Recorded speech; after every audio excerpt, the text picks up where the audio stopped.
नमस्कार. जय महाराष्ट्र. राम राम मंडळी. मी तुमचाच सचिन संघवी. महाराष्ट्र, जय जय महाराष्ट्र, जय जय महान महाराष्ट्र, जय महाराष्ट्र, जय माझे राष्ट्र महान, कोटी कोटी प्राणात उसळतो एक तुझा अभिमान. अशा ओळींनी ज्या महाराष्ट्र राज्याची ओळख करून दिली जाते, त्याच महाराष्ट्राच्या इतिहासात डोकावताना नकळतच अनेक पैलू समोर येतात आणि गत काळातील प्रत्येक घडामोडी आपल्या डोळ्यांसमोर येतात व त्याचे आपल्या डोळ्यांचे पारणे फेडते. त्या महाराष्ट्रासाठी येण्यासाठी, त्या महाराष्ट्रासाठी ज्यांनी प्रयत्न केले, त्यात 107 हुतात्म्यांनी प्राणांची आहुती दिली, त्या प्रत्येकाप्रती आदराने न कळत आपली मान झुकते. अशा या संयुक्त महाराष्ट्राच्या लढ्याची आठवण करून देणारा आणि हुतात्म्यांना वंदन करण्याचा, त्यांच्या योगदानाची कृतज्ञता व्यक्त करण्याच्या ऐवजी महाराष्ट्रात व विशेषतः मुंबईमध्ये हे काय सुरू आहे? कधी गुजरात्यांना माज येतो, कधी मारवाड्यांना माज येतो व हे फक्त आणि फक्त 2014 नंतर उघड सुरू झाले आहे. पूर्वी मुंबईमध्ये ते फक्त कुजबुज करत होते. आता तर गुजराती पाट्या, कधी शाकाहार मांसाहारवरून आता म्हणे भाजपची सत्ता आली तर कोणी म्हणताय फक्त गुजरातीमध्ये बोला, कोणी म्हणताय फक्त मारवाडीमध्ये बोला. हे माजुरडे पण कोण घडवत आहे? हे माजुरडे पण कोण करवत आहे? कोणामुळे हा माज वाढत आहे? हा माज वाढण्याचे कारण काय आहे? तर या हिंदुत्वाचे पुरस्कर्ते जे असतात, जे मुस्लिमांना टार्गेट करतात व म्हणतात की त्यांची जिथे जिथे संख्या वाढते तिथे तिथे ते त्यांचा माज दाखवतात. पण बघ, मुंबईमध्ये जैन, मारवाडी, गुजराती वगैरे वेगळे काय करताय? त्यांची तिथे संख्या वाढली, वर दिल्लीत 2 गुजराती सांड बसले आहेत, त्यांच्या जोरावर तुम्ही तर खूपच माज दाखवत आहात. मी स्वतः जैन आहे व मारवाडी आहे. माझ्यासारखे लाखो आहेत ज्यांना महाराष्ट्रात येऊन 200-300 वर्ष झाली. आम्हाला इथे आमचे वेगळे पण सिद्ध करण्याची कधीच गरज पडली नाही, कारण महाराष्ट्रात आम्ही स्वतःला एकजीव करून टाकले व महाराष्ट्राने पण आम्हाला एकजीव करून टाकले. आणि हे जे जिथे वास्तव्याला होतो म्हणजे आम्ही आहोत, तिथे सर्वच जातीचे, धर्माचे, खाद्य संस्कृतीवाले अगदी गुण्या गोविंदाने वागलो तो वागतही आहोत. खरं सांगू का, RSS पुरस्कृत व जे गुजराती आहेत ना, त्यांना महाराष्ट्रात काय संपूर्ण देशात माज आलाय. आम्हाला मोठा भाई ऊपर बेशक है ना, हे त्यांचे ब्रीद वाक्य संपूर्ण देशाला आखडत आहे. महाराष्ट्रात, मुंबईमध्ये, तिकडे अयोध्येमध्ये सुद्धा स्थानिक छोट्या छोट्या व्यापाऱ्यांना बाजूला सारून गुजरातचे व्यापारी आणि तिथे तीर्थक्षेत्राद्वारे जो व्यापार वाढत आहे, त्यावर हेच गुजराती डल्ला मारत आहे. त्यामुळे त्या प्रदेशांनी आता या गुजरात्यांच्या विरोधात आंदोलन छेडले पाहिजे.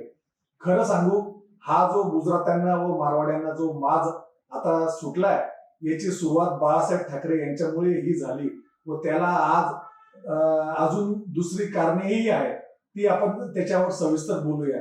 बाळासाहेब ठाकरे यांनी आधी संघटना सुरू केली मिल मजूर कामगारांसाठी. मग नंतर ते दक्षिण भारतीय विरोधात लुंगी भगाव आंदोलन सुरू झाले. मग गुजराती मारवाडी भगाव आंदोलन सुरू झाले, पण तरीही त्यांना राजकीय यश मिळत नव्हते. मग त्यानंतर एक राजकीय घटना घडली. 1987 साली विधानसभा निवडणुका होत्या. तेव्हा भाजप हा शरद पवार यांच्या पोलोद सह जनता पक्षासोबत होता. त्यावेळेस जनता दलाच्या उमेदवार विरोधात शिवसेनेचे उमेदवार होते रमेश प्रभू. त्यावेळेस बाळासाहेबांनी पहिल्यांदा हिंदुत्वाचा मुद्दा उचलला. त्यावेळेस नारा होता, गर्व से कहो हम हिंदू है. व तो जो नारा होता तो घरोघरी पोहोचवला व रमेश प्रभू निवडूनही आले. तेव्हाच भाजपच्या लक्षात आले की हा मुद्दा त्यांनाही वाढवू शकतो. मग प्रमोद महाजनांच्या मदतीने त्यांनी शिवसेनेसोबत युती केली. तिथेच बाळासाहेब चुकले. जे सगळ्यात पहिली जी चूक झाली ती हीच बाळासाहेबांकडून झाली व आज महाराष्ट्रातील मराठी माणूस एकंदरीत मराठीत्व संपत आले आहे. नंतर भाजप हा तर आहेच विस्तारवादी पक्ष, म्हणजे स्वतःच्या मित्रांनाच गिळंकृत करतो. हे पुढे व्यवस्थितरित्या भाजप समर्थित शेटजी कंपनी मुंबईमध्ये आपले बस्तान बसवू लागले. मग महाराष्ट्रातील मराठी माणूस RSSच्या गोठ्यात कत्तल करण्यासाठी व मराठी माणसाचे मराठीत्वाला संपवण्यासाठी सुरुवात झाली व आज जे शिवसेनेचे व मराठी माणसाचे मराठीत्व संपत चालले आहे हे दिसून येत आहे. त्याची कारण हीच आहेत. त्याच्यावर आपण जरा विचार केला पाहिजे. त्यानंतर मुद्दा येतो महाराष्ट्राचे नुकसान झाले किंवा त्याचे वेगळेपण हिरावले गेले ते त्याच्या लिपीमुळे. 20व्या शतकापर्यंत महाराष्ट्रात मोडी लिपीचा वापर होत होता. अगदी दैनंदिन जीवनात व सरकारी कामकाजात सुद्धा तीच मोडी लिपी वापरली जात होती. ती बदलून आपण देवनागरी लिपीचा वापर सुरू केला.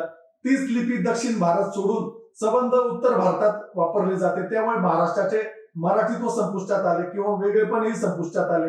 याचा कोणीही विचार ना पूर्वी केला ना आज कोणी करत आहे. भारतातल्या भाषांवर स्थापन झालेल्या प्रत्येक राज्याची आपली स्वतःची लिपी संस्कृती आहे. महाराष्ट्राची ती नाहीच आहे. मग मुद्दा येतो मुंबई म्हणजे महाराष्ट्रात हिंदी फिल्म इंडस्ट्री असण्याचा. कारण त्याची व्याप्ती एवढी मोठी आहे व वलय एवढे मोठे आहे ज्याच्यामुळे मराठी संस्कृती दर्शवणारी मराठी फिल्म इंडस्ट्री इथे तगच धरू शकली नाही. जी दाक्षिणात्य लोकांनी समर्थपणे जपली, पोचली व वाढवून पण दाखवली. आज तेच दिल्लीत बसलेले गुजराती मोठाभाई महाराष्ट्रातील उद्योगधंदे गुजरातला पळवत आहे. मध्ये एक बातमी होती, नाशिकची महिंद्रा कंपनी सुद्धा हे गुजरातला पळवत आहे. आज जर महाराष्ट्राचे मराठीत्व जपायचे असेल तर ही संकल्पना एवढी हाताबाहेर निघून गेली आहे की फक्त त्याबद्दल आरडाओरड करण्यापलीकडे काहीच उपाय दिसत नाही आहे. मला तरी वाटते जे महाराष्ट्रात 100-200 वर्षापासून स्थलांतरित झाले आहे, मग त्या जैन असतील, सिंधी असतील, मारवाडी असतील वा मुस्लिमही असतील किंवा अजून कोणत्याही जाती धर्माचे असतील, त्यांनी महाराष्ट्राच्या मातीशी इमान बाळगून ह्या गुजराती लोकांना जे फक्त बळकावण्याची भावना ठेवत आहेत अशांच्या विरोधात येथील स्थानिक मराठी माणसाच्या खांद्याला खांदा लावून लढा दिला पाहिजे. त्यांना चिन्हांकित करायचे व योग्य तो धडा शिकवला पाहिजे. तुम्हाला काय वाटते या मुद्द्यावर? आपले मत नक्की कळवा. जय महाराष्ट्र. मी सचिन संगवी.